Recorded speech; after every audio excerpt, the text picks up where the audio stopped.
prazer estar podendo falar com vocês hoje, nessa tarde de domingo. E hoje eu vou contar um pouquinho da minha história. Eu espero poder passar informações úteis para vocês e inspirar vocês nas suas carreiras. Bom, quando eu penso na minha trajetória pelo colégio, a primeira lembrança que me vem à cabeça são das pessoas, dos amigos, dos professores, inspetores de corredor, dos funcionários da escola. E outra lembrança que me vem à cabeça é o número de provas que a gente tinha quase todo dia, que eu aposto que também não deve ter mudado muito até hoje. E que, para ser sincero, acabaram ajudando muito para estabelecer uma disciplina consistente de estudos e desenvolver um nível de organização pessoal que me beneficia até hoje. Eu também lembro dos eventos esportivos, de jogar futebol nos intervalos de aula, e se não era futebol, eu estava dançando break com os amigos durante a educação física. Eu também lembro das gincanas culturais, da banda dos professores, e eu lembro que meus amigos, a gente tinha 2 bandas durante o colegial. Em uma delas eu tocava guitarra na banda de rock e era vocalista de uma outra banda de cover, que é essa foto que vocês estão vendo aí. Em relação à minha formação, eu concluí o colégio em 2005, me formei em engenharia mecânica pela Escola Politécnica da USP em 2011 e logo após eu comecei o mestrado em engenharia aeronáutica pelo ITA, enquanto eu trabalhava na Embraer em São José dos Campos. Foi aí que eu recebi a carta de aceitação de 3 das universidades de engenharia aeronáutica nos Estados Unidos que eu havia prestado, e eu tinha recebido uma bolsa da NASA em parceria com a Boeing para estudar na Universidade de Illinois, onde eu acabei indo e onde eu me formei no mestrado em engenharia aeroespacial em 2014. E de lá eu resolvi seguir o meu orientador do mestrado, que havia se mudado para a Universidade de Washington, onde hoje eu estou fazendo meu doutorado também em engenharia aeroespacial. Então, vou contar um pouco da minha carreira, de como é que eu fui parar em engenharia aeroespacial, onde eu estou hoje, né? Quando eu era pequeno, eu sempre fui muito apaixonado por aviação. Eu lembro que minha família morava perto do aeroporto de Congonhas e meus pais me levaram pela primeira vez no aeroporto para assistir aviões decolarem, pousarem. E assim que eu botei os olhos naquele objeto tão grande, pesado, tomar os ares, eu fiquei fascinado. De alguma forma eu sabia que aquilo ia se tornar parte da minha carreira, né? E 23 anos mais tarde, hoje eu continuo seguindo o mesmo sonho de criança, né? Outra lembrança que eu tenho também, quando eu tinha cerca de 4 anos, no meu aniversário, eu tinha pedido para minha mãe decorar o meu bolo com nave espacial e avião de chocolate, né? Então começou desde muito pequeno. E eu lembro que na época o preço de passagem aérea era proibitivo, acho que para muita gente também. E eu queria unir o útil ao agradável, né? Ser piloto e poder voar minha família de graça pelo mundo todo, né? E eu continuei alimentando essa paixão por aviação e esse sonho de querer ser piloto até um pouco antes do colegial, quando numa consulta médica meu otorrino me falou, olha, para ser piloto você tem que ter a audição perfeita, né? E no seu caso você não vai conseguir seguir uma carreira dessa, né? Eu lembro que essa conversa me deixou muito devastado e chateado, mas isso que é o legal da paixão, né? Você não tem escolha, né? É o que te move, então você continua seguindo porque é o que te faz acordar todo dia, né? Te motiva.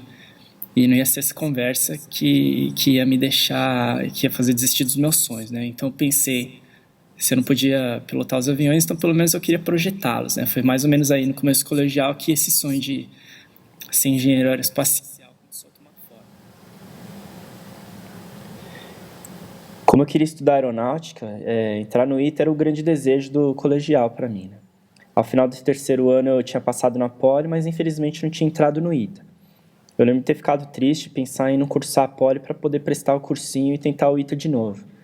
Foi aí que minha mãe falou, poxa, se você passou na Poli, por que você não cursa o 1º ano e no fim do ano, se você quiser prestar de novo o ITA, você presta o vestibular, né?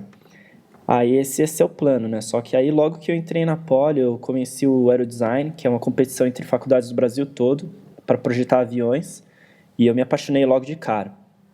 Eu lembro de ter me juntado à equipe antes mesmo do meu primeiro dia de aula na Poli. E uma das perguntas que eu fiz para a equipe, logo que eu entrei, foi como é que eles projetavam aviões para competição de aeronáutica se a Poli não oferecia um curso em aeronáutica, né? E a resposta de um deles foi, eu lembro até hoje, né? Um dos meus melhores amigos até hoje, ele falou, poxa, é muito simples, né? A gente aprende por conta própria. E foi aí que eu abri a cabeça para entender como tantas vezes a gente coloca obstáculos na nossa vida que eles não existem, né? Eles são só limitações mentais. E dali para frente comecei a alugar livros de aeronáutica na biblioteca da USP e começar a estudar por conta, né? E trocava conhecimentos com os colegas de equipe, com o pessoal da competição. E foi na equipe do aerodesign da PoliUSP, né, a Keep Flying, que eu aprendi muito, não só da base de engenharia aeronáutica e projeto de aviões, mas aprender a aprender, né? E lá eu fiz um dos maiores amigos da minha vida e que eu carrego para fora da faculdade até hoje. Então, logo no primeiro ano da competição, nosso time venceu a competição nacional, dentre cerca de 70 faculdades de engenharia do Brasil todo, incluindo o ITA, o IME, a Federal de Minas Gerais, USP de São Carlos, Unicamp, enfim, outras faculdades super bem conceituadas, né? E o objetivo da competição era carregar a maior carga útil, né, o maior peso possível com o avião mais leve possível, né, meio que simulando o que as companhias aéreas tentam fazer, né, carregar bastante carga com um avião leve, né, eficiente. E daí, como todo ano, os 2 primeiros colocados da competição nacional, que na época, na média, tinham cerca de quase 100 equipes por ano, né, competindo no Brasil todo, os 2 primeiros colocados ganhavam o direito de representar o Brasil na competição mundial. E numa das vezes que a gente competiu no Campeonato Mundial, em 2009, a gente acabou conquistando o primeiro lugar na competição mundial. E a gente também levou o prêmio da NASA de melhor projeto, que nunca tinha sido dado antes para uma equipe de fora dos Estados Unidos, né? Então, esse é o avião que a gente ganhou, o troféu. Um outro ano que marcou muito para mim também foi em 2010, que a gente teve um projeto muito audacioso, que teve muito destaque. Essa foto que vocês estão vendo foi quando a gente foi entrevistado pela revista Veja, porque não só por ser uma asa voadora, né, que é um conceito de avião bem diferente, mas também porque a gente estabeleceu o recorde mundial da competição, que dura até hoje, né? A gente levantou quase 16 quilos de carga útil, né? E o último ano que eu participei do aerodesign, durante todos os anos que eu participei da competição, inclusive durante o intercâmbio, 2011 foi o meu último ano, né? Então, essa aí foi a minha despedida do aerodesign. Só que, além dos resultados, né, da competição, o aerodesign também me ajudou muito como eu disse, aprender a aprender e também me auxiliou a ser selecionado durante o intercâmbio da Poli, né, para ir para os Estados Unidos fazer um ano de engenharia aeroespacial na Universidade de Illinois, né? Mesmo eu sendo aluno no terceiro ano da Poli, eu queria o desafio de pegar todas as disciplinas que eu pudesse da pós-graduação, né? E foi muito bacana ter conseguido ter um desempenho muito bom, né? Tirar nota máxima em todas as matérias, sem mesmo nunca ter cursado uma matéria sequer engenharia aeronáutica no Brasil, né? O que mostra essa importância de você, quando você encontra a sua paixão, você consegue mover montanhas, né?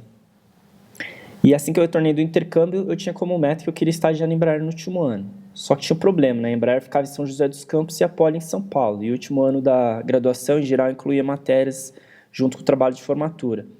Então, o que eu fiz foi, assim que eu retornei do intercâmbio, eu comecei a sobrecarregar minha carga horária para que eu pudesse livrar o último ano, caso eu tivesse a oportunidade de estagiar na Embraer, né? E essa aqui é uma foto da minha formatura, né?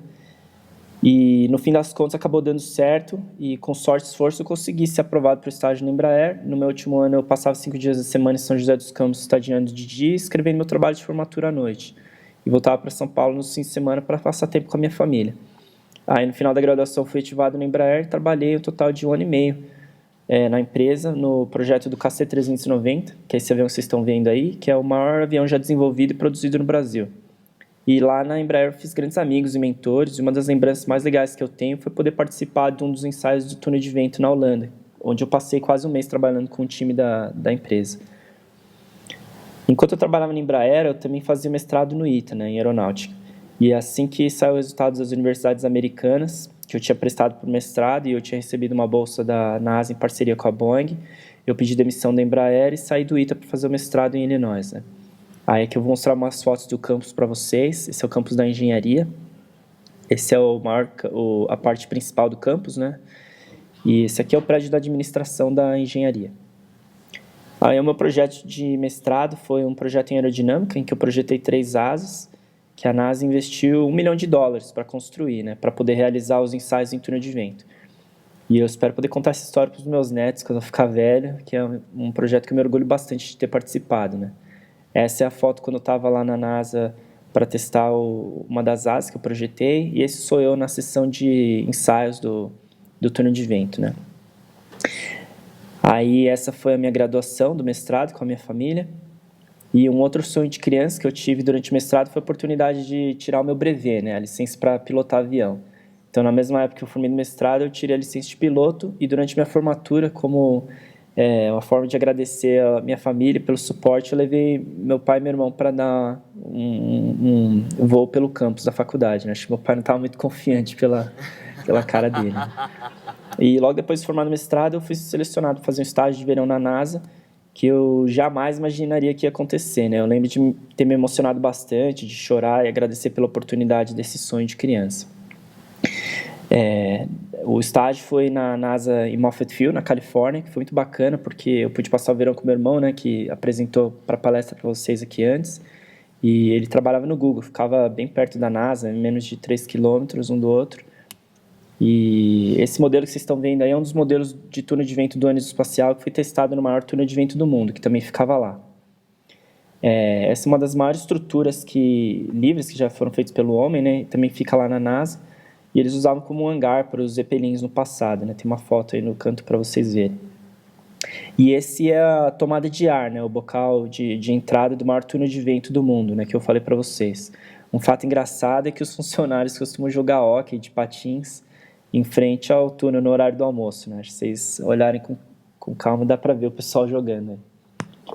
Assim que eu terminei o mestrado, eu resolvi seguir o meu orientador, que tinha se mudado de Illinois para Washington para fazer o meu doutorado.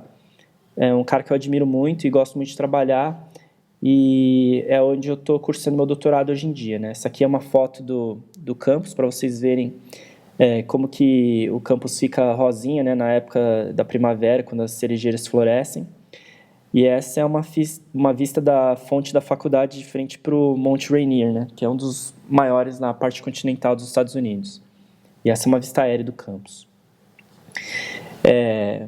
Eu me considero uma pessoa muito privilegiada, né? Não só pelas oportunidades que eu tive, e também o suporte que eu tive durante a vida toda, os mentores, os professores que eu tive, né? Uma das formas que eu procuro agradecer por essas oportunidades, retribuir para a sociedade e dedicar parte do meu tempo com trabalhos voluntários, né? Eu procuro priorizar iniciativas que focam em melhoria da educação e alívio da pobreza extrema. Um dos meus projetos favoritos foi durante a graduação da Poli, em que os estudantes eram desafiados a utilizar os conhecimentos de engenharia aprendidos em sala de aula para causar um impacto positivo nas comunidades mais pobres do Brasil, né? Então, eu e mais cerca de 5 alunos da Poli, a gente passou 3 semanas numa aldeia indígena no Mato Grosso do Sul, desenvolvendo os projetos que iam desde purificação de água, geração de renda com materiais recicláveis, redução da contaminação do solo com resíduos e inclusão digital para a comunidade, né? Um outro projeto que eu gosto muito de falar e que eu participei durante 1 ano e meio, que é focado na construção de casas de emergência em periferias do Brasil, chama Um Teto para o Meu País, né? Em uma das construções que eu participei, a gente ficou cerca de 5 dias acampando numa escola pública local da região de Carapicuíba e Osasco, construindo casas para os moradores mais pobres das favelas locais, né? E dentro da comunidade foi muito legal, é muito bacana a oportunidade que a gente teve de vivenciar e poder ter esse contato, que às vezes é tão difícil de ter, né? Essa distância que tem entre a gente. Essa animação que vocês viram é a casa que a gente construía, né? Do começo ao fim. E essa é a entrega de uma das casas que a gente fez para o seu João, né? Um dos moradores locais. Que está ali na esquerda segurando o Cauê, né? O bebezinho dele. Como mensagem final para vocês, antes de passar minha mensagem, eu queria contar uma história de 3 pessoas que me influenciaram muito na minha vida, né? A primeira delas é o meu irmão, que acho que desde pequeno sempre me falava para nunca se contentar em ser peixe grande em lago pequeno, né? Sempre procurar horizontes mais largos e tentar se aprimorar durante a vida, né? Uma outra pessoa que me influenciou muito e me inspirou é o Osiris Silva, que foi o criador da Embraer, e ele dizia, né? Aqueles que não pararam avançaram tanto que jamais poderão ser alcançados. Não parem. Avancem sempre, acreditando que vocês podem ser melhores. E como ele dizia, sempre vai haver o pessoal que vai te criticar ou desacreditar no seu potencial, ou ter pessimismo e te desencorajar dos seus projetos, né? Ele dizia que essa é a famosa turma do não, né? A turma do deixa disso e para nunca dar bola para esse pessoal. E a última pessoa que me inspirou bastante foi um ex-aluno da Universidade de Illinois e astronauta, o Mike Hopkins. E ele falava, né, vocês têm o poder de definir o seu próprio sucesso. A história dele é muito interessante, né? Ele passou cerca de 18 anos se dedicando para ser astronauta, e ao longo desse tempo ele colecionou 3 cartas de rejeição da turma de astronautas da NASA. E ele dizia que ia continuar tentando, até que a NASA finalmente aceitasse ele, ou ela dissesse, desencana, né? Nem precisa prestar de novo. E foi aí que na 4ª tentativa ele conseguiu, e depois de passar no curso de formação de astronautas, ele passou 6 meses no espaço, na Estação Espacial Internacional, e essa selfie que vocês estão vendo aí provavelmente é a mais famosa do mundo, foi ele que tirou, né? E ele falava que ao longo da trajetória dele, se ele tivesse dado ouvido para o pessoal que falava, baseado no seu currículo, você tem 3 rejeições já da NASA, você nunca vai ser astronauta, né? Se ele tivesse dado ouvido, ele jamais teria ido para o espaço, né? E ao invés disso, estaria só sonhando em ter realizado esse sonho dele. Então, a mensagem final que eu deixo para vocês é essa. Não tenha medo ou vergonha de errar ou falhar.